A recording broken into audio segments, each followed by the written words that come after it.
Assalamualaikum sobat beriman. Sebenarnya orang-orang terlalu sering menyinggung perihal ini, namun orang-orang juga terlalu sering melupakannya. Sehingga pemahaman ini harus tertanam dalam sanubari pemahaman akan rindunya Allah kepada hambanya. Sebagai orang yang hidup di dunia ini, saya dan kalian tentunya pasti berulang kali dihadapkan pada berbagai cobaan dan permasalahan yang pelik, mulai dari yang kadarnya ringan sampai yang terberat. Bahkan saking beratnya, kita sampai melontarkan sumpah serapah kepada Tuhan. Astagfirullahaladzim. Padahal dalam situasi sesempit apapun pasti masih ada sesuatu yang bisa kita syukuri. Pasti ada sekecil apapun itu. Kita terlalu sering membutakan mata hati kita sendiri. Ketika Allah rindu kepada hambanya, Allah akan mengirimkan sebuah hadiah istimewa melalui malaikat Jibril yang isinya adalah ujian. Bahwasanya Rasulullah SAW bersabda, bila Allah mencintai suatu kaum, maka Allah akan menguji mereka. Barang siapa yang bersabar, ia akan mendapatkan pahala kesabaran, dan barang siapa mengeluh, ia akan mendapatkan keluhan. Hadis riwayat Ahmad. Dari Anas bin Malik radhiyallahu anhu ia berkata, Rasulullah SAW bersabda, bila Allah Azza wa Jalla menguji seorang hamba muslim dengan suatu bala yang menimpa tubuhnya, maka Allah Azza wa Jalla akan berfirman kepada malaikat, catatlah amal-amal salehnya yang biasa ia kerjakan. Jika Allah menyembuhkannya, berarti Allah telah membasuh dan menyucikan dari dosa. Dan jika mematikannya, maka Allah akan mengampuni dan merahmatinya. Hadis riwayat Abu Ya'la dan Ahmad, Majma'uz Zawa. Dari Syaddad bin Aus radhiyallahu an, ia berkata, aku mendengar Rasulullah SAW bersabda, sesungguhnya Allah berfirman, bila aku menguji salah seorang hambaku yang mukmin, kemudian ia memujiku karena ujianku, maka berikanlah pahala kepadanya sebagaimana kalian memberikan pahala kepadanya ketika ia sehat. Hadis riwayat Ahmad. Sungguh sangat beruntung bagi orang-orang yang selalu bersabar dengan ujian yang diberikan Tuhannya. Tetap mendekatkan diri kepada Allah, jangan pernah mengeluh dan putus asa.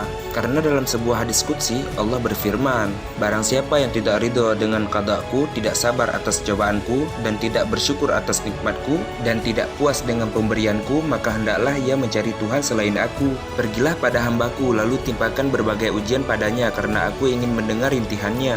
Hadis riwayat Tabrani dari Abu Ummamah.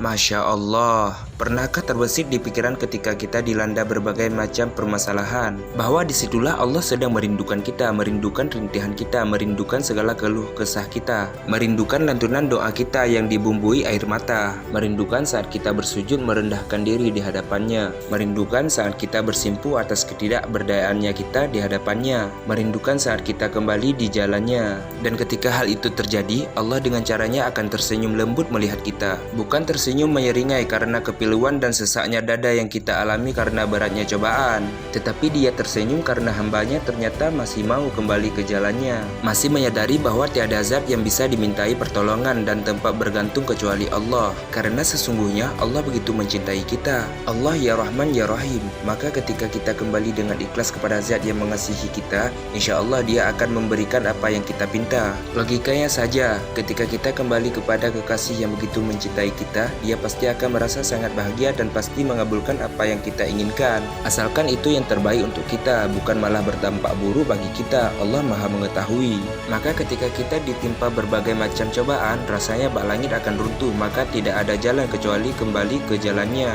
Kesulitan selalu beriringan dengan kemudahan. Adalah soal waktu kuncinya sabar, tawakal. Insya Allah kita akan menemukan hakikat kerinduan Allah kepada hambanya. Masya Allah, Maha suci Engkau ya Allah. Segala puji bagi Engkau, saya bersaksi bahwa tiada Tuhan selain Engkau. Saya mohon ampun dan bertaubat kepadamu. Amin. Jangan lupa like, komen, dan subscribe channel ini jika bermanfaat. Assalamualaikum warahmatullahi wabarakatuh.